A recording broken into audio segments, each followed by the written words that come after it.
واحنا ماشيين في حياتنا في حته معينه كده تقدر تقول ان انت هنا امنت بنفسك، انت امنت ان انت تقدر، امنت ان انت تتنقل، امنت ان انت تستحق، امنت بحاجات كتير.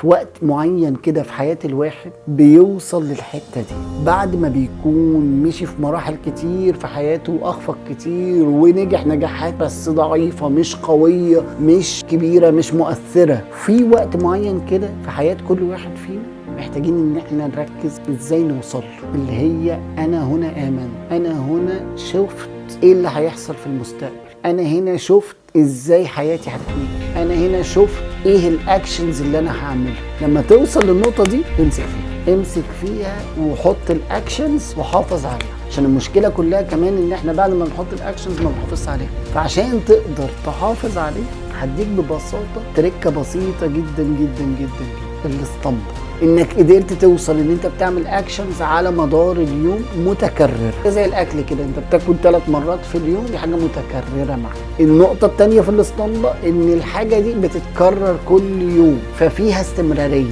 فالنقطه الاهم ان انت تحافظ على استمراريتها. النقطه الثالثه ان هي تبقى اكشنز صغيره فتقدر ان انت تكررها على مدار اليوم وتكررها كل يوم. لو قدرت توصل لسمول ريبيتد كونتينيوس اكشنز، هنا انت اتنقلت في حته تانية في حياتك وفي شغلك وفي البزنس الخاص بك.